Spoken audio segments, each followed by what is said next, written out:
Halo, salam Maranatha. Saya Dr. Steven Ansen Liao mengucapkan selamat pagi atau selamat siang atau selamat malam kepada Anda sekalian yang saat ini bergabung bersama dengan saya dalam acara Mutiara Kebenaran. Sungguh kebenaran itu sangat penting, saudara kasih Tuhan. Bayangkan kalau misalnya Anda tidak tahu kebenaran.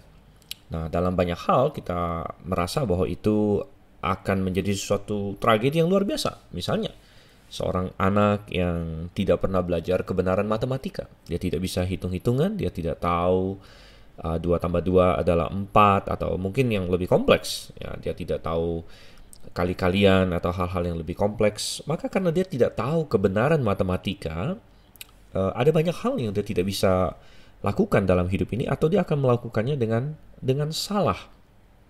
Seorang anak yang tidak pernah belajar hitung-hitungan, dia tidak tahu misalnya kalau dia ditipu masalah uang ketika dia membeli barang, berapa kembalian yang harus dikembalikan kepada dia. Nah, itu baru kebenaran matematika sebenarnya sama Tuhan. Jadi betapa pentingnya kebenaran, apalagi kebenaran rohani. Kalau Anda tidak tahu kebenaran rohani, Anda menjalani hidup ini tanpa pedoman. Anda tidak tahu apa yang benar untuk dilakukan, apa yang tidak benar untuk dilakukan. Bagaimana harus bersikap, bagaimana menghadapi godaan atau tawaran atau membuat pilihan dalam hidup ini. Dan yang lebih penting adalah Anda tidak tahu kepada siapa Anda harus mengabdi, kepada siapa Anda harus mendedikasikan hidup ini, dan Anda tidak kenal dengan kebenaran atau pemilik kebenaran itu sendiri, yaitu Tuhan. Nah, karena kebenaran begitu pentinglah, makanya kita menamai acara kita Mutiara Kebenaran. Kebenaran begitu indah, begitu berharga, begitu mahal, sudah kasih Tuhan. Namun disediakan kepada kita atau bagi kita oleh Tuhan dalam firman-Nya. Dan ini yang ingin kita lakukan saat ini. Kita ingin belajar firman Tuhan, kita ingin membuka ayat-ayat firman Tuhan. Dan walaupun bagian firman Tuhan yang sedang kita bahas, jadi kita ada dalam sesi 2 Raja-Raja saat ini. Kita sudah sampai di 2 Raja-Raja pasal yang ke-16. Dan sesi ini masih berhubungan dengan sejarah, saudara-saudara. Anda akan kita akan membaca tentang orang-orang yang hidup sudah lama sekali yang lalu, ribuan tahun yang lalu. Kerajaan Israel dan Yehuda ini antara 3000 sampai 2400 tahun yang lalu, suatu periode waktu yang sangat panjang. Namun ternyata ya prinsip-prinsip kebenaran masih sama. Jadi mereka melakukan hal-hal yang benar, mereka melakukan hal-hal yang salah, dan kita perlu belajar dari kesalahan mereka, kita perlu belajar dari hal-hal yang benar yang mereka lakukan. Semuanya dalam inspirasi Tuhan sehingga kita tidak melenceng, karena kita bisa menarik kesimpulan yang salah kalau kita mengandalkan hikmat kita sendiri. Kalau kita melihat, ya kita bisa belajar banyak dari orang-orang sekeliling kita, tapi informasi kita terbatas ya. Kita tidak tahu banyak hal tentang orang-orang sekeliling kita. Mungkin ada aspek-aspek yang tersembunyi. Mungkin kita mengambil kesimpulan yang salah. Jadi jauh lebih indah lagi kita belajar dari firman Tuhan yang semua informasi yang relevan tentu diberikan kepada kita. Memang tidak semua diberikan. Ada banyak hal yang kita pikir, andai saya tahu si raja ini ngapain dan lain sebagainya. Namun semua yang perlu untuk kita ketahui diberikan oleh Tuhan agar kita mampu bertumbuh. Oke, jadi itu adalah intro yang cukup panjang kepada acara Mutiara Kebenaran kita pada hari ini. Dan semua menuntun kita, mari kita membuka 2 Raja-Raja pasalnya yang ke-16. Dan ada 20 ayat, dan kebetulan pasal ini berfokus kepada satu pribadi raja. Ini sedikit kontras dengan yang sesi lalu di 2 Raja-Raja pasal 15, di mana kita di situ membahas cukup banyak ya. Ada sekitar 7 raja kalau saya tidak salah yang dibahas di 2 Raja-Raja pasal 15. Tapi di pasal 16 ini kita akan berfokus kepada satu raja saja. Kita akan belajar dari dia. Pasalnya tidak terlalu panjang, tapi kita akan berdoa terlebih dahulu. Bapa yang di surga, kami mengucap syukur untuk kasih setiamu pada kami, dan tolonglah kami menghargai kebenaran Tuhan. Kami rindu akan kebenaran, dan periksalah hati kami, apakah kami cinta akan kebenaran atau tidak. Dan tumbuhkan, bangkitkan, kobarkan cinta kami akan kebenaran itu Tuhan, supaya kami mengasihi kebenaran, karena kami mengasihi Engkau sebagai sumber kebenaran itu, dan kami bisa menyelaraskan hidup kami dengan kebenaran itu. Kami berdoa Tuhan dalam nama Yesus Kristus. Amin. Oke. Baik, kita akan lihat. Saya akan baca pasal 16 dari 2 Raja-Raja. Kita akan baca beberapa ayat, kemudian kita akan menarik pelajaran atau kita akan berkomentar tentang itu. Dari ayat 1 dulu. Dalam tahun ke-17 zaman Pekah bin Remalia, Ahaz anak Yotam Raja Yehuda menjadi raja. Ahaz berumur 20 tahun pada waktu ia menjadi raja, dan 16 tahun lamanya ia memerintah di Yerusalem. Ia tidak melakukan apa yang benar di mata Tuhan Allahnya seperti Daud bapa leluhurnya, tetapi ia hidup menurut kelakuan raja-raja Israel. Bahkan dia mempersembahkan anaknya sebagai korban dalam api, sesuai dengan perbuatan keji bangsa-bangsa yang telah dihalau Tuhan dari depan orang Israel. Ia mempersembahkan dan membakar korban di bukit-bukit pengorbanan dan di atas tempat-tempat yang tinggi dan di bawah setiap pohon yang rimbun. Oke, jadi raja yang akan kita bahas hari ini adalah Raja Ahaz. Dan sungguh ini adalah suatu episode yang cukup depresif, karena kita akan membaca tentang kejahatan Ahaz. Tadi sudah kita baca sedikit bahwa dia tidak berlaku benar, saudara-saudara. Namun sedikit background sebelum kita masuk ke pembahasan tentang dia dan apa yang dia lakukan. Ahaz ini adalah raja dari kerajaan selatan. Ingat bahwa Israel terbagi dua waktu itu ya. Yang lebih besar disebut Israel saja, kerajaan utara 10 suku di situ. Yang selatan disebut kerajaan Yehuda biasanya. Dan kerajaan Yehuda lah yang mempertahankan dinasti Daud. Sehingga Ahaz adalah salah satu dari anak dinasti Daud. Nama bapaknya adalah Yotam, yang sudah kita bahas sesi yang lalu. Dan dia memerintah berbarengan dengan raja di utara adalah Pekah. Nah, Pekah juga sudah kita bahas di sesi yang lalu. Jadi di utara rajanya Pekah, di selatan Ahaz naik tahta. Umurnya masih relatif muda, 20 tahun ya, pada waktu ia menjadi raja, dan dia memerintah 16 tahun. Dan yang menarik adalah bahwa Ahaz ini tidak disebutkan nama ibunya. Nah, kita sudah sempat membahas dari beberapa raja sebelumnya bahwa khusus untuk raja-raja Yehuda yang dari garis Daud ini, seringkali waktu mereka naik tahta dicatat nama ibu mereka. Seperti kita nggak usah jauh-jauh ya, kita lihat Yotam misalnya, bapaknya Ahaz, kita dikasih tahu bahwa nama ibunya ialah Yerusa gitu. Nah, demikian juga bapaknya Yotam. Bapaknya Yotam ini adalah si Uzia atau Azaria.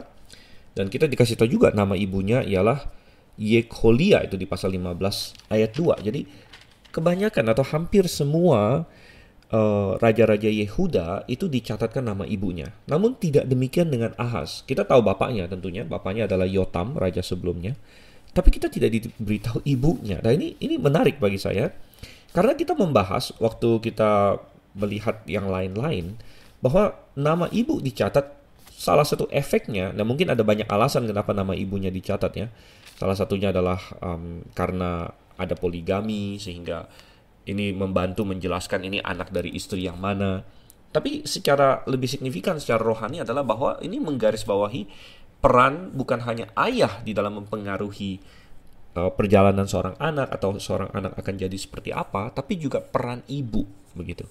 Dan kita tentu di zaman modern hari ini sudah sangat tahu bahwa baik ayah maupun ibu dua-duanya memiliki peran yang sangat penting. Tentu secara fisik genetika seorang anak itu dapat gen dari bapak dan dari ibu, tapi secara rohani juga demikian. Mestinya idealnya bahwa seorang ayah sebagai kepala keluarga, dia yang menentukan arah rohani rumah tangga, arah rohani pendidikan anak-anak, dan ibu yang seringkali dalam banyak situasi, banyak sehari-hari, lebih banyak lah minimal, walaupun seorang ayah juga perlu menghabiskan waktu dengan anak-anaknya dan perlu hands on istilahnya begitu dengan anak-anaknya. Ya, tapi seorang ibu biasanya kalau ayahnya bekerja di luar dan sebagainya, seorang ibu menghabiskan waktu lebih banyak dan menjadi pelaksana dari arah garis-garis besar, arah rohani dari keluarga tersebut. Jadi ini sangat menarik ya. Nah, tetapi Yotam tidak disebut nama ibunya. Dan ternyata dia menjadi raja yang jahat. Bahkan di ayat yang kedua dikatakan, ia tidak melakukan apa yang benar di mata Tuhan, okay, Allahnya, seperti Daud bapak leluhurnya. Jadi semua raja Yehuda terutama itu dibandingkan dengan Daud. Apakah mereka sama dengan leluhur mereka? Karena mereka semuanya adalah jalur Daud. Apakah mereka mengikuti jalurnya Daud atau tidak? Dan Ahaz dikatakan dia tidak mengikuti jalur Daud. Sebaliknya, ayat yang ketiga ada pernyataan yang lebih membuat kita lebih depresi lagi. Adalah ia hidup menurut kelakuan raja-raja Israel. Nah, kita perlu tahu bahwa seperti yang sudah kita bahas dan kita temukan, tidak ada satupun raja Israel yang dikatakan benar di hadapan Tuhan atau yang berlaku baik. Semuanya buruk, dari yang pertama Yerobeam sampai ke Yerobeam kedua, sampai ke Zakaria, yang terakhir dari dinasti Yehu, dan yang habis itu jadi kayak direbut-rebutkan, dan banyak sekali raja. Intinya tidak ada raja yang dianggap benar, dan Ahaz memilih untuk mengikuti mereka. Wow, wow, dia bisa mengikuti warisan rohani yang dia miliki, warisan yang sudah dia dapatkan. Dia punya warisan fisik ya, gen dia adalah dari Daud dan bapaknya dan kakeknya dan seterusnya sampai kepada Daud. Itu secara fisik gen dia dari sana, dan dia punya kesempatan untuk juga mengikuti langkah rohani mereka ya. Dan beberapa raja Yehuda sebelumnya itu mengikuti bapak-bapaknya. Misalnya Yoas, ya kan? Yoas kemudian punya anak yang namanya adalah Amazia. Dan Amazia mengikuti langkah bapaknya. Bahkan positifnya diikuti, negatifnya pun ada pengaruhnya. Karena Yoas, masih ingat nggak? Dia mengikuti Tuhan, terakhir-terakhir dia menyimpang. Amazia juga mengikuti Tuhan, terakhir-terakhir menyimpang. Ya. Tapi masih ada mengikuti Tuhannya, begitu. Kemudian Uzia juga begitu, mengikuti Tuhan, walaupun terakhir dia bikin kesalahan. Dia mencoba memaksa diri untuk mempersembahkan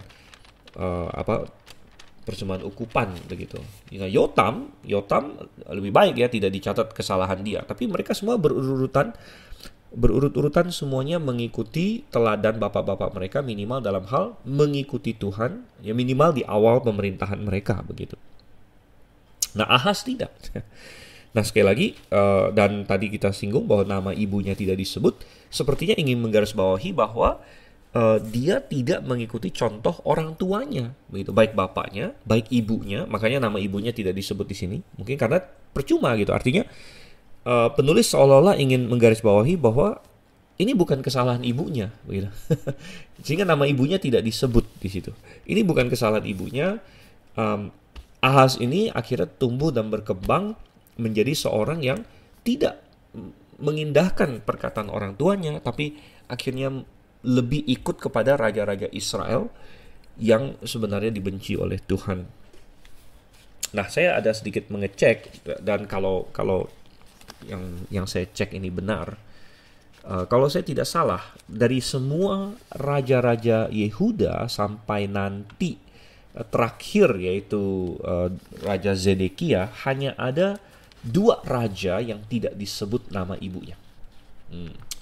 Ya, kalau kita mulai dari ini ya, dari Salomo, tentunya kita tahu ibunya Salomo itu si Batsheba, kemudian Rehobeam ibunya itu adalah Naama, dan lain sebagainya, dan terus kita selalu dikasih tahu nama ibu. Tapi hanya ada 2 raja yang tidak disebut nama ibunya, yaitu yang pertama adalah Ahaz, dan yang kedua adalah Yoram. Yoram yang sudah kita bahas sebelumnya, Yoram yang adalah anak Yosafat. Yoram yang menikah dengan Atalia. Dan dalam kasus itu juga Yoram adalah raja yang jahat. Seolah-olah, sekali lagi ingin menggarisbawahi bahwa ibunya mungkin sudah mendidik dia dengan cara yang benar, tapi dia memilih untuk tidak mengikuti bapaknya maupun ibunya. Karena Yosafat juga raja yang baik,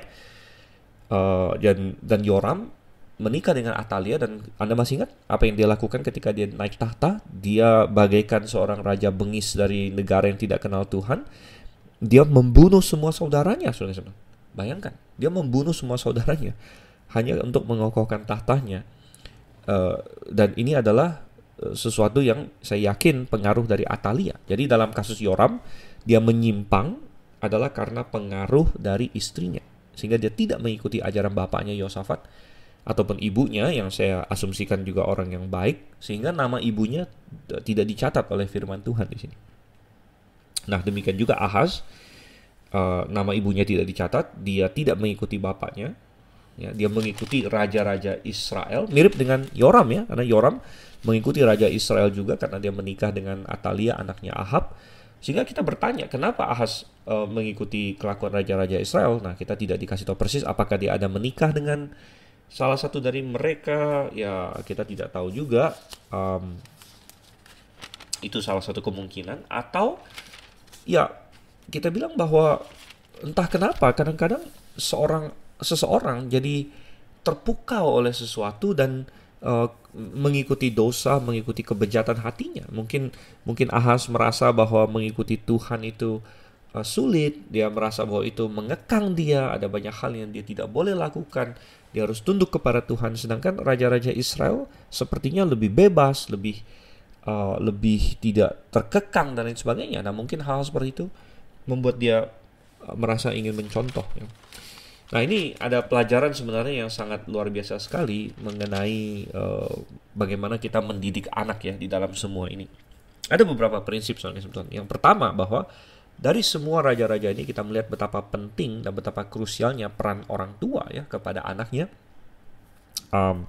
Kita melihat dalam kasus Daud dulu bagaimana dia mengajar Salomo.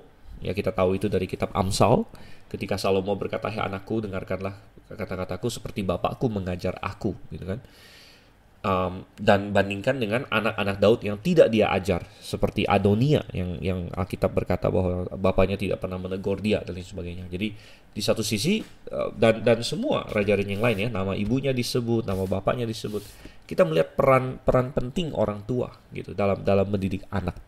Tetapi ada poin kedua yang tidak boleh dilupakan juga, bahwa orang tua hanya bisa mempengaruhi dan menasehati, tapi orang tua tidak menentukan hidup anak. Nah, jadi kita bisa terlalu memberikan persentase kepada orang tua atau terlalu sedikit, bisa terlalu banyak, bisa terlalu sedikit.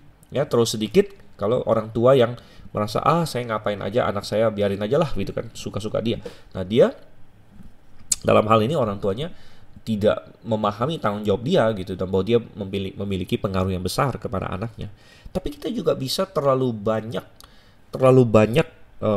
menekankan pengaruh orang tua, karena walaupun orang tua punya pengaruh yang besar dan tentu mungkin paling besar ya dalam kehidupan seorang pribadi, namun ujung-ujungnya setiap manusia adalah jiwa, masing-masing adalah pribadi yang punya kehendak bebas. Dan seorang anak akan bertumbuh dan ujung-ujungnya masing-masing orang, termasuk anak yang akhirnya menjadi dewasa, harus memilih gitu. Dia bisa ikut apa yang dia ajar kepada dia selama ini, atau dia mau menyimpang, dia mau memberontak, dia mau mengikuti yang lain. Dan itu tiap-tiap pribadi akan membuat keputusan gitu. Nah, tentu bagi orang tua yang ikut Tuhan, kita selalu berdoa, kita coba pengaruhi anak kita perkenalkan dia kepada Tuhan, dan kita berdoa dia akan memilih Tuhan dengan dirinya sendiri. Karena tidak ada orang lain yang bisa membuat keputusan itu bagi seorang individu. Ya, kita tidak bisa memilihkan untuk anak kita. Ya, kalau bisa saya mau gitu. Saya mau memilihkan untuk anak saya untuk ikut Tuhan, atau cucu saya, atau siapapun yang lain, atau anak orang lain gitu. Saya pilihkan bagi dia untuk ikut Tuhan. Tapi tidak bisa, tidak ada seorang pun yang bisa. Orang tua saya juga tidak bisa memilih untuk saya tidak bisa memilih untuk anak-anak saya. Semua orang harus memilih untuk dirinya sendiri, dan kita hanya bisa mencoba mempengaruhi, mendorong, ya, menasihati, memperkenalkan. Namun sisanya kembali kepada tiap individu, gitu. Nah, tentu sekali lagi kita bisa terlalu sedikit menekankan atau terlalu banyak menekankan pengaruh di sini. Bukan berarti bahwa kita tidak berupaya ya. Satu hal yang harus kita upayakan adalah kita lihat apa sih yang mempengaruhi anak kita gitu. Ini sangat penting sekali. Nah, banyak orang tua dia hanya tahu, kan saya ngajar dia yang benar, kenapa jadi kacau, anak saya jadi kacau, kenapa saya kan nggak pernah, misalnya saya nggak pernah ngajar dia berbohong, atau saya nggak pernah ngajar dia merokok, saya nggak pernah ngajar dia mabuk, ya kenapa dia jadi seperti ini. Nah, kadang-kadang orang tua lupa bahwa dia juga harus memperhatikan selain diri mereka, orang tuanya mempengaruhi anak, ada hal apa lagi yang mempengaruhi anak itu? Ada apa lagi yang mempengaruhi anak itu? Seperti Ahaz di sini kita lihat, kalau kita balik ke teks kita ya. Ahaz kan pasti dipengaruhi oleh orang tuanya, Yotam lah, ibunya, entah siapa yang kita nggak tahu di sini. Namun ternyata dia dipengaruhi juga oleh hal-hal lain yang kita tidak dikasih tahu eksplisit apa. Tapi pastinya ada hal-hal lain yang mempengaruhi dia, sehingga dia tertarik mengikuti raja-raja Israel. Entah itu, sekali lagi ya, ini menebak-nebak karena Alkitab tidak ngomong spesifik. Entah itu istrinya, kita tidak tahu siapa istrinya. Entah itu penasihat dia ketika dia naik tahta mungkin, ada penasihat dia yang nggak benar. Atau semasa kecil ya, ada hal-hal yang mempengaruhi dia. Begitu. Jadi, intinya pelajarannya bagi orang tua hari ini adalah perhatikan juga apa yang mempengaruhi anak kamu gitu. Oleh karena itu orang tua harus menghabiskan waktu untuk mengecek ya.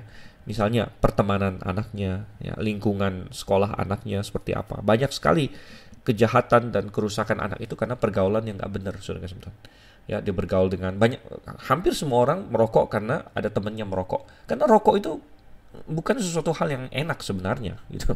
Atau kalau zaman sekarang lebih ngetren vaping ya, vaping. Itu bukan hal yang nyaman dan enak gitu. Orang merokok itu nggak enak, dia batuk-batuk, awalnya nggak enak sama sekali. Alkohol juga demikian. Alkohol itu bukan hal yang sebenarnya secara natural enak diminum gitu, tapi begitu dia menjadi acquired taste istilahnya, menjadi sesuatu yang dibiasakan, dan biasanya itu ada peer pressure di awal. Pertemanan ya, ingin fit in, ingin diterima oleh kelompok dan sebagainya, yang mendorong mereka, atau dari advertising. Wah, orang ya, kalau zaman dulu di film-film dulu orang merokok seperti keren ya, di advertisement. Jadi itu semua. Demikian juga masalah percabulan. Begitu banyak sebagian anak ya, bereksperimen dengan seksualitas sebelum masanya. Mereka akhirnya jatuh kepada percabulan, jatuh kepada seks sebelum nikah. Kenapa? Biasanya karena pergaulan juga. Mereka ada di lingkungan yang seperti itu. Ya. Teman-teman mereka melakukannya, mulai dari pacaran sampai ya itulah, seks sebelum nikah dan lain sebagainya. Mereka belajar satu dengan yang lain. Nah, ini adalah hal-hal yang berbahaya, saudara-saudara. Dan seorang orang tua perlu in touch dengan anaknya, begitu kan, sehingga anaknya bisa cerita tentang hal-hal seperti ini, bisa terbuka dan lain sebagainya. Nah, tentu bukan hanya pertemanan secara fisik, tapi hari ini pertemanan dilakukan secara elektronik di dunia maya. Apa yang dikonsumsi oleh seorang anak ya, film-film apa yang dia lihat, pornografi begitu ini mengintai ya orang-orang muda, maupun bukan cuma orang muda, bahkan orang tuanya sendiri perlu berhati-hati tentunya tentang pornografi dan hal-hal lain seperti itu. Ya, jadi ini kita melihat Ahaz karena satu dan lain hal dia tidak mengikuti langkah orang tuanya, dia mengikuti kehidupan kelakuan raja-raja Israel, dan contoh yang diberikan di sini sangat-sangat menusuk hati kita. Ya, bahwa dia menuruti kelakuan raja-raja Israel, bahkan dikatakan kalau di ayat yang ketiga, bahkan dia mempersembahkan anaknya sebagai korban dalam api. Nah, ini adalah penyembahan kepada dewa Molok. Ya, dewa Molok adalah salah satu dewa Kanaan yang keji, yang sangat-sangat Tuhan benci, yaitu mempersembahkan anak. Ya, dan penyembahan dewa Molok itu dan kebanyakan dewa-dewi lain itu sering diikuti oleh pesta seks, dan ini kita bisa lihat di sepanjang zaman, saudara Tuhan, bahwa penyembahan kepada ilah yang palsu, penyembahan kepada dewa yang palsu, atau penyimpangan dari Allah yang benar seringkali akan disertai oleh penyimpangan seksual, seringkali gitu. Itu boleh dibilang hampir universal gitu ya. Oleh karena itu kita melihat di zaman sekarang ini, di mana penyimpangan seksual begitu marak ya, free sex dan sebagainya, itu salah satu pertanda bahwa dunia ini sedang menyembah Allah yang palsu, yaitu Allah kesenangan, Allah kekayaan ya. Semua ilah-ilah palsu itu menggantikan Molok dan Baal dan Ashitoret dan lain sebagainya. Tapi pada zaman itu ya, dewa Molok, dewa Ashitoret dan lain sebagainya, mereka semua menjanjikan kesenangan, dan ada pelacur-pelacur bakti ya, jadi mereka banyak melakukan seks. Nah, dari semua free sex ini, apalagi zaman itu belum ada birth control ya, belum ada alat kontrasepsi dan sebagainya, pasti banyak terjadi kehamilan yang tidak diinginkan. Nah, apa yang mereka lakukan? Nah, untuk membereskan kehamilan yang tidak diinginkan ini adalah mereka akan mengorbankan anak yang lahir itu kepada dewa Molok. mengorbankannya. Oh, saudara kasih Tuhan, ini kalau saya membaca literaturnya, kadang-kadang awal-awal saya membacanya bulu kuduk saya berdiri, saudara kasih Tuhan. Dan dewa Molok sering digambarkan sebagai dewa dengan dibuat patungnya yang besar ya, sebesar manusia bahkan lebih, dengan tangan yang teracung di depannya. Biasanya dia digambarkan duduk dengan tangan dibuka di depannya, dan tangan yang dibuka itu tentu dari metal akan dipanaskan dengan api di dalam patung itu, sehingga tangannya itu merah membara, dan kemudian bayi yang tidak diinginkan yang mau dipersembahkan itu akan ditaruh di atas tangan yang membara itu, tangan dewa yang membara itu, dan tentu dia akan teriak-teriak, namun katanya dentuman-dentuman drum dan lain sebagainya akan menutupi tangis dan raungan bayi yang tentu juga tidak akan lama, karena dengan segera bayi itu akan mati. Saudara kasih Tuhan, ini adalah suatu perbuatan yang sangat keji, pembunuhan bayi, saudara kasih Tuhan. Namun ya hari ini kita melihat praktek aborsi adalah sama. Ya, praktek aborsi adalah sama. Jadi kita hanya, mungkin ada bilang, itu keji sekali, siapa yang mau melakukan itu? Oh, jangan salah, saudara kasih Tuhan. Banyak perempuan hari ini yang ditipu bahwa mereka boleh seks di luar nikah, mereka boleh kumpul kebo, mereka boleh fooling around, main sana main sini, dan kalau hamil apa? Ya aborsi, ya aborsi. Oh, aborsi dilakukan, saudara kasih Tuhan. Itu sama dengan pembunuhan anak ya. Ada yang main minum pil saja, tapi kalau kehamilan sudah agak besar, maka aborsi itu sungguh tragis. Itu sudah sama kekejiannya dengan penyembah dewa Molok. Karena kalau Anda belum pernah baca dengan detail atau menonton videonya, karena ada videonya di sini, itu sangat mengerikan ya, bahwa kalau seorang anak sudah cukup besar, dan cukup besar itu saya tidak berkata 9 bulan ya, mungkin sekitar dari bulan keempat, kelima, segala macam saja sudah cukup besar bayi itu, sehingga dia tidak bisa main dihilangkan begitu saja, melainkan apa yang dilakukan dalam aborsi adalah dokter akan memasukkan alat dan dia harus mencabik-cabik bayi itu, saudara kasih Tuhan. Saya menggambarkan, dan ini saja saya merinding sebenarnya. Dia harus memasukkan alat, dia harus memotong ya bagian-bagian dari bayi itu, diputuskan tangannya dan kakinya, dan bahkan tengkoraknya harus di crush, dihancurkan supaya bisa mudah keluar. Oh, saudara kasih Tuhan, ini tidak kalah kejinya dengan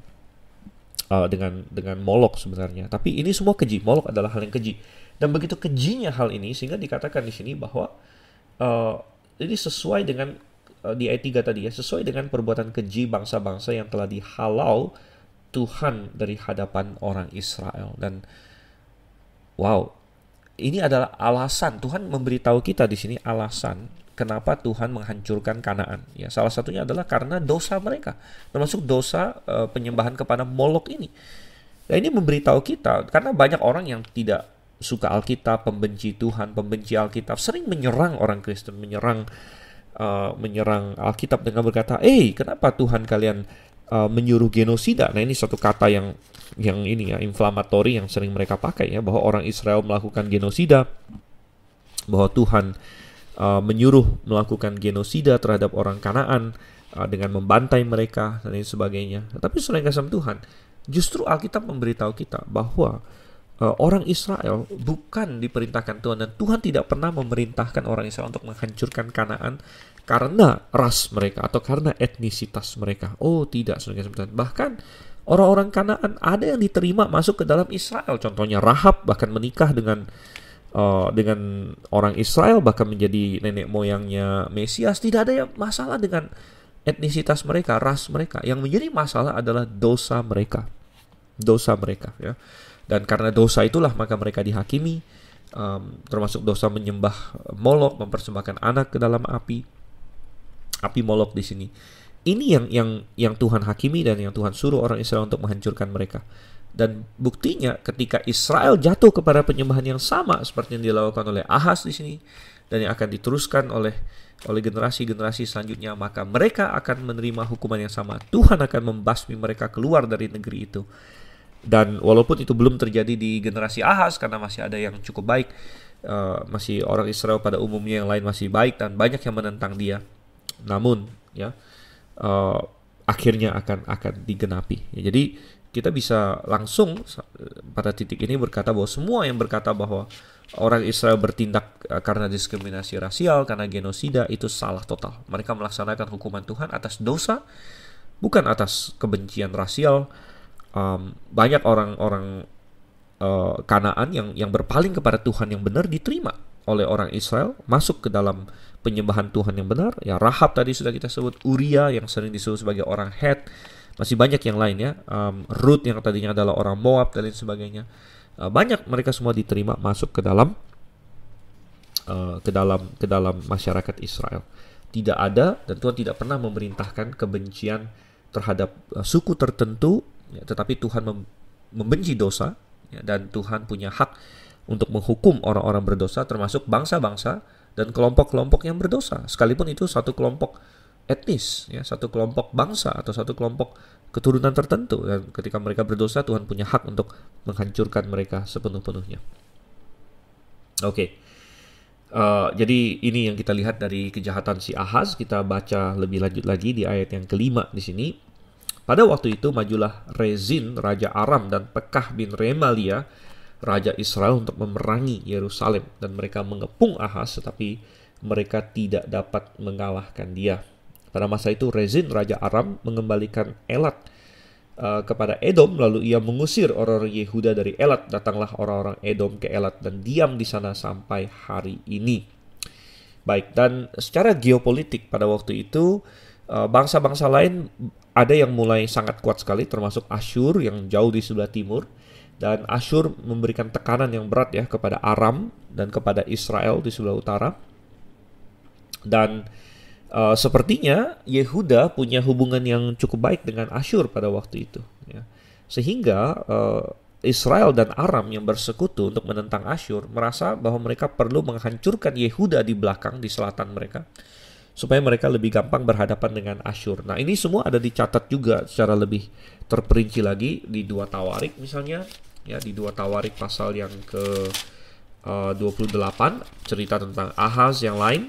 Dan juga di kitab Yesaya, karena dengan semua kejahatan si Ahaz ini, Tuhan masih mengirimkan nabi-nabi untuk memperingatkan orang Yehuda, dan Ahaz secara pribadi juga diperingati. Salah satunya adalah Yesaya. Yesaya adalah raja yang memerintah di zaman Ahaz, bukan memerintah ya, yang melayani di zaman Ahaz, ya. Dan Yesaya kita mendapatkan dia adalah seorang nabi yang dekat dengan monarki, dekat dengan raja. Ada yang berpendapat bahwa dia mungkin dari keturunan bangsawan dan lain sebagainya. Nah, satu lagi nama nabi yang lain yang juga melayani di masa Ahaz adalah Nabi Mika, saudara-saudara. Dan kalau Anda buka Mika pasal 1, dikatakan situ pada zaman Yotam, Ahaz, dan Hizkia. Jadi 3 raja adalah masa pemerintahannya di situ. Dan Mika sepertinya lebih melayani di antara rakyat jelata.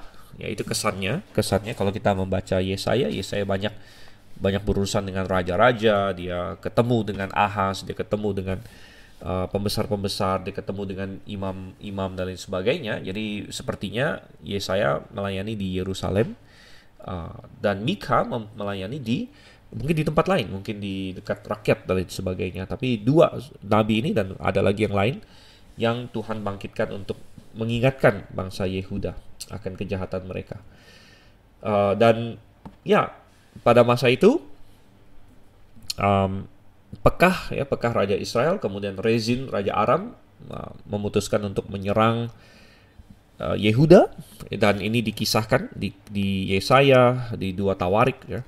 Dan karena Ahaz meninggalkan Tuhan menyerahkan mereka. Sehingga kalau kita baca sangat menarik di 2 Tawarik. Dan nanti tentu kalau kita mutiara kebenaran sudah sampai di Tawarik, kita akan lebih banyak lagi ya meneliti ini. Bahwa Ahaz dikalahkan oleh koalisi Pekah dan Rezin ini ya.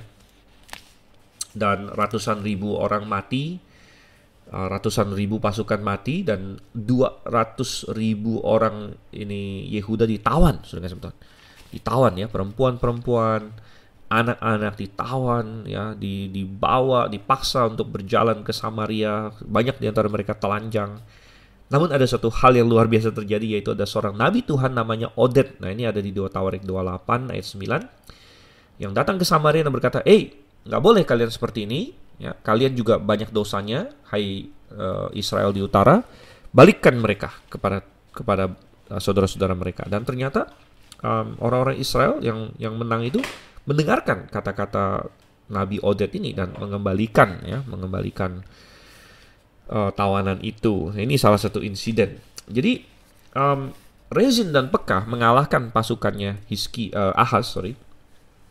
Tapi kalau kita balik ke 2 raja-raja, dikatakan mereka mengepung Ahaz tapi mereka tidak dapat mengalahkan dia. Nah, ini benar. Jadi mereka menang di luar tapi mereka tidak bisa merebut Yerusalem. Jadi tentara Ahaz yang di luar kalah, banyak rakyat ditawan, tapi mereka tidak bisa, si Pekah dan Rezin ini menyerbu dan mengalahkan Yerusalem, tidak bisa gitu. Tapi ini memperlihatkan kondisi Yehuda yang tentu porak-poranda waktu itu, ya, karena mereka dikepung dan lain sebagainya. Nah, di tengah semua itu, di tengah semua kekalahan itu dan ancaman dari utara itu, Ahaz punya 2 pilihan. Nomor 1, dia bisa berpaling kepada Tuhan. Ini adalah yang paling benar. Dan Nabi Yesaya diutus oleh Tuhan untuk menasihati dia. Ayo berpaling kepada Tuhan. Bertobat, ya. Singkirkan dewa Molok. Singkirkan dewa-dewa lain, ya. Tetapkan hatimu kepada Jehovah Allah Israel. Berseru kepadanya, dia pasti akan menolong engkau. Namun Ahaz tidak mau, saudara-saudara. Ahaz tidak mau. Dan nanti kita akan baca ayat-ayat setelahnya. Dia lebih memilih mencari bantuan yang lain, bantuan eksternal. Dalam kasus ini nanti kita akan melihat Raja Asyur, ya. Dia akan minta tolong kepada Raja Asyur. Dan sebenarnya ini menjadi suatu showdown yang sangat terkenal. Di Yesaya pasal 7, saya ada singgung ini sedikit juga di sesi lalu kalau saya tidak salah, ketika kita membahas tentang si Pekah itu, bahwa di Yesaya pasal 7 ini sangat menarik. Coba saya bacakan di sini, ya. Yesaya 7 ayat 1. Dalam zaman Ahaz bin Yotam bin Uzia Raja Yehuda, maka Rezin Raja Aram dan dengan Pekah bin Remalia Raja Israel maju ke Yerusalem untuk berperang melawan kota itu, namun mereka tidak dapat mengalahkannya. Dan tujuan dari 2 raja ini, yaitu Rezin dan Pekah, adalah mereka ingin tentunya menurunkan Ahaz. Mereka ingin menaikkan seorang pemimpin, raja baru, raja boneka lah, raja boneka mereka, begitu. Nah, jadi raja boneka yang mau mereka naikkan ini ya, namanya anak Tabeel, itu di ayat 6, ya, mau mengangkat anak Tabeel menjadi raja gitu. Nah, kalau mereka berhasil, itu berarti dinasti Daud selesai, ya. Nah, tetapi Ahaz mestinya tahu kalau dia pegang janji Tuhan bahwa Tuhan menyertai keturunan Daud dan tidak akan membiarkan keturunan Daud terputus. Itu kalau Ahaz beriman kepada Tuhan. Tapi Ahaz kan bukan orang yang beriman pada Tuhan. Jadi dia tidak punya penghiburan seperti itu. Dia penuh dengan ketakutan. Nah, Yesaya disuruh kepada Ahaz dari ayat 10 dan seterusnya. Dan Tuhan bahkan bilang sama Ahaz, kamu percayalah sama saya. Saya bisa mengalahkan. Dengan gampang Tuhan bisa mengalahkan 2 raja ini, ya kan? Kamu minta saja tanda dari Tuhan. Tanda apa dari Tuhan bahwa Tuhan akan menolong kamu? Silakan minta. Namun Ahaz dengan sok suci, sok ini, ya, sebenarnya dia nggak percaya sama Tuhan, tapi sok suci, dia bilang, aku tidak mau mencobai Tuhan. Aku tidak mau minta, aku tidak mau minta tanda, aku tidak mau mencobai Tuhan. Nah, ini nggak benar. Dia bukan karena dia tidak berani mencobai Tuhan, dia sudah komit kepada tindakan yang lain. Dia sudah komit kepada polose, mau minta pertolongan Asyur, begitu, sehingga dia tidak mau bergantung kepada Tuhan. Dan di tengah-tengah itulah Tuhan bilang, oke, kamu tidak mau minta tanda, tapi aku tetap akan berikan kamu tanda, yaitu tanda seorang anak perempuan, seorang perempuan muda, atau seorang, dalam bahasa aslinya seorang almah di sini, ya. Dan almah bisa mengacu kepada seorang gadis, yang seorang gadis yang, ya, tentu kita tahu bahwa penggenapan ultimate dari ini akan Tuhan Yesus nanti yang lahir dari perawan, ya. Tapi tandanya adalah seorang perempuan muda di Yesaya 7:14 mengandung dan akan melahirkan seorang anak laki-laki, dan ia akan menamakan dia Immanuel, dan ayat 15, Yesaya 7:15, ia akan makan dadi dan madu sampai ia tahu menolak yang jahat dan memilih yang baik, Sebab sebelum anak itu tahu menolak yang jahat dan memilih yang baik, maka negeri yang kedua rajanya engkau takuti akan ditinggal kosong, katanya di sini ya. Ya, jadi Tuhan berkata bahwa dalam waktu dekat ya, sebelum seorang anak yang, kalau katakanlah ada seorang anak baru lahir, bisa makan dadi atau ini makan dadi dan madu, dan sebelum dia tahu yang baik dan jahat, berarti dalam waktu beberapa tahun saja kedua raja ini akan kalah gitu. Tetapi karena kamu bergantung kepada Asyur, perhatikan ayat 17. Tuhan akan mendatangkan atasmu dan atas rakyatmu dan atas kaum keluargamu hari-hari seperti yang belum pernah datang sejak Efraim menjauhkan diri dari Yehuda, yakni Raja Asyur. Jadi kamu bergantung pada Asyur, Tuhan bilang, oke, bisa saja, tapi Asyur akan menjadi musuh bagimu nanti. Oke, balik ke 2 Raja-Raja pasalnya yang ke-16, kita lihat. Benar, akhirnya Ahaz tidak mengindahkan nasihat Yesaya. Di ayat 7, Ahaz menyuruh utusan-utusan kepada Tiglat-Pileser Raja Asyur, mengatakan, aku ini hambamu dan anakmu. Majulah dan selamatkanlah aku dari tangan Raja Aram dan dari tangan Raja Israel yang telah bangkit menyerang aku. Ahaz mengambil perak dan emas yang terdapat dalam rumah Tuhan dan dalam perbendaharaan istana raja dan mengirimnya kepada Raja Asyur sebagai persembahan. Ya, maka Raja Asyur mendengarkan permintaannya dan maju melawan Damsyik, merebutnya dan mengangkut penduduknya tertawan ke Kir, tetapi Rezin dibunuhnya. Iya. Intinya, akhirnya Ahaz di sini, dia bilang apa sama Tiglat-Pileser? Aku ini hambamu dan anakmu. Ini semacam merendahkan diri, menempatkan Yehuda menjadi, kalau dalam bahasa Inggris kita sebut vassal state, atau negara negara bawahannya Asyur lah begitu.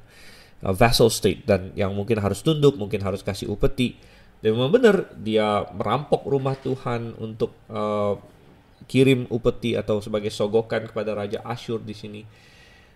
Aku ini hambamu, aku ini anakmu, maju selamatkanlah aku. Saudara kasih Tuhan. Bisa nggak Anda membayangkan kalau misalnya Ahaz mau saja berkata begitu kepada Tuhan, apa susahnya? Misalnya Ahaz bilang kepada Tuhan, Tuhan, aku ini hambamu, aku ini anakmu, selamatkan aku dari Rezin dan Pekah dan Asyur bahkan. Apakah sulit bagi Tuhan? Oh tidak, saudara kasih Tuhan. Tuhan rindu kita berkata demikian kepadanya. Tuhan rindu Ahaz berbalik dengan sepenuh hati berkata, Tuhan, aku sudah bersalah. Ya, Ahaz ini memang parah, saudara. Dia ini salah satu kandidat raja terburuk di Yehuda ya. Kandidatnya salah satunya adalah Ahaz. Nah, memang kita nanti belakangan akan ketemu raja yang jahat juga, namanya Manasye. Dan dia juga jahat, mungkin lebih jahat dari Ahaz. Tapi Manasye bertobat di akhir hidupnya. Nah, Ahaz tidak. Nanti akan kita lihat. Ahaz tidak ya. Dan Ahaz tidak pernah berseru kepada Tuhan. Manasye di akhir hidupnya ada berseru kepada Tuhan. Dan Tuhan menantikan. Ada nggak kita mau berseru kepada dia? Begitu. Andai kata Ahaz mau berseru, ya. Dan ini membuat saya terpikir. Kadang-kadang ya ada orang yang karena tidak mau melakukan yang benar, akhirnya menghabiskan energi yang lebih bahkan untuk melakukan yang salah gitu. Saya jadi teringat ada orang yang dia mau ujian misalnya, lalu dia tidak belajar atau tidak mau belajar, lalu dia membuat segala upaya untuk bisa nyontek gitu. Dia persiapan nyonteknya luar biasa ya. Dia tulis ini catatan mungkin yang kecil-kecil. Pokoknya dia luar biasa lah persiapannya itu. Pemikiran yang begitu cemerlang untuk bagaimana menipu gurunya dan menyembunyikan kertasnya, dan dia set up ini mungkin dengan temennya bagaimana. Sehingga kadang-kadang orang berpikir, andai dia pakai semua usaha itu, andai dia pakai semua intelijensi dia untuk men-set up contekannya itu, andai dia pakai semua itu untuk belajar saja itu sudah lulus gitu mestinya gitu. Sehingga lucu juga ya, kok dia menghabiskan begitu banyak energi dan sebagainya untuk melakukan hal yang salah dengan tujuan yang sama sebenarnya itu. Sama seperti Ahaz di sini, dia rampok rumah Tuhan, dia ambil emas peraknya. Tujuannya apa? Tujuannya kan supaya dia tidak dihancurkan, supaya dia tidak kalah, supaya dia tidak mati ya, tidak dibunuh oleh Rezin dan Pekah, dan sehingga dia mengambil cara itu. Padahal kalau dia ambil jalur yang benar, yaitu ikut Tuhan, jauh lebih gampang bahkan. Itu jauh lebih gampang dan dia tidak akan kena masalah dengan Asyur nanti yang datang seolah-olah sebagai penyelamat, namun ujung-ujungnya akan menjadi musuh, gitu. Akan menjadi musuh bagi Yehuda. Oke, lanjut lagi kita baca ayat yang ke-10 masih di 2 Raja-Raja pasal 16 di sini. Sesudah itu pergilah Raja Ahaz menemui Tiglat-Pileser Raja Asyur ke Damsyik. Setelah Raja Ahaz melihat mesbah yang ada di Damsyik, dikirimnyalah kepada Imam Uria ukuran dan bagan mesbah itu menurut buatannya yang tepat. Lalu Imam Uria mendirikan mesbah tepat seperti keterangan yang dikirimkan Raja Ahaz dari Damsyik. Demikianlah dibuat Imam Uria menjelang datangnya Raja Ahaz dari Damsyik. Setelah raja pulang dari Damsyik, maka raja melihat mesbah itu, lalu mendekatlah raja kepada mesbah itu, naik ke atasnya, membakar korban bakarannya dan korban sajiannya, mencurahkan korban curahannya di atas mesbah itu, dan menyiramkan darah korban keselamatannya kepadanya. Oke, jadi ya kita melihat di sini bahwa Ahaz dia mungkin diharuskan ketemu dengan raja Asyur di Damsyik. Jadi sebagai bawahan sekarang dia harus kucuk-kucuk. Ya, Raja Asyur bilang, "Ayo datang ke Damsyik." Ya, dia kucuk-kucuk ke sana. Nah, kebetulan di Damsyik dia melihat ada mesbah di situ. Ya. Kemudian dia tiru. Dia bilang, "Wah, ini bagus ini." Jadi Ahaz, ya kalau Anda mau melihat dari perspektif dunia akan anggap dia seorang yang inovatif, ya. Wow, dia bisa meniru nih. Wah, dia lihat atau dia bisa dianggap sebagai seorang yang mengapresiasi seni, wah, dan sebagainya. Tapi itu semua hanyalah untuk menyembunyikan suatu fakta sederhana bahwa dia adalah seorang yang membangkang kepada Tuhan, yang meninggalkan perjanjian Tuhan, yang tidak taat kepada firman Tuhan. Ya. Mesbah yang didirikan Salomo, nenek moyangnya, dianggap kurang bagus dan dia tiru yang di Damsyik katanya di sini. Dia suruh Imam Uria mendirikannya. Nah, Imam Uria lakukan. Nah, Imam Uria ini siapa? Ya, Imam Uria di sini ya.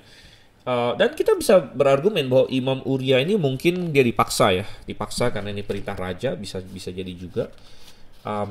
Tapi kalau kita baca di Yesaya pasalnya yang ke-8, Imam Uria itu sempat dipanggil oleh Yesaya menjadi saksi dan disebut sebagai orang yang dapat dipercaya. Itu di Yesaya 8. Yesaya 8 ayat 2. Maka aku memanggil 2 saksi yang dapat dipercaya, yaitu Imam Uria dan Zakaria bin Yeberekia di sini. Nah, yang kejadian di Yesaya 8 ini beberapa tahun sebelum yang di 2 Raja-Raja yang kita baca ini. Jadi bisa jadi juga bahwa Uria tadinya adalah orang yang cukup baik, imam yang cukup setia, namun karena pressure, karena pengaruh dari Ahaz atau lain-lain sebagainya, dia akhirnya tunduk kepada Ahaz. Minimal dia tidak mau membangkang dan dia mendirikan mesbah. Dan begitu Ahaz pulang, dia naik ke mesbah itu membakar korban. Tentu dia sudah berani untuk melanggar ya pembatasan yang Tuhan bikin antara raja dengan imam. Mestinya raja tidak punya hak untuk melakukan apa yang dilakukan oleh imam. Tapi Ahaz tidak peduli. Nenek moyang dia, Raja Uzia, pernah mencoba hal yang sama dan Tuhan timpakan tulah kusta kepada dia. Namun kepada Ahaz ada hal yang lebih ngeri lagi, yaitu kekerasan hati. Ya, kekerasan hati. Ya, itu lebih parah daripada kusta, saudara-saudara. Oke, kita baca terus ayat 14. Tetapi ia menyuruh menggeser mesbah tembaga yang ada di hadapan Tuhan dari depan rumah Tuhan, dari antara mesbah baru dengan rumah itu, dan menaruhnya di sebelah utara mesbah baru itu. Kemudian Raja Ahaz memerintahkan kepada Imam Uria, bakarlah di atas mesbah besar itu korban bakaran pagi dan korban sajian petang, juga korban bakaran dan korban sajian raja, lagi korban bakaran dan korban sajian dan korban-korban curahan seluruh rakyat negeri. Dan siramkanlah kepadanya segenap darah korban bakaran dan segenap darah korban sembelihan. Tetapi mesbah tembaga itu adalah urusanku. Lalu Imam Uria melakukan tepat seperti yang diperintahkan Raja Ahaz. Sesudah itu Raja Ahaz memotong papan penutup kereta penopang dan menyingkirkan bejana pembasuhan dari atasnya. Juga laut itu diturunkannya dari atas lembu tembaga yang mendukungnya dan ditaruhnya di atas alas batu. Selanjutnya, demi Raja Asyur disingkirkannya dari rumah Tuhan serambi tertutup untuk hari Sabat yang telah didirikan pada rumah Tuhan, juga pintu masuk untuk raja yang di sebelah luar. Selebihnya dari riwayat Ahaz dan apa yang dilakukannya, bukankah semuanya itu tertulis dalam kitab sejarah Raja-Raja Yehuda?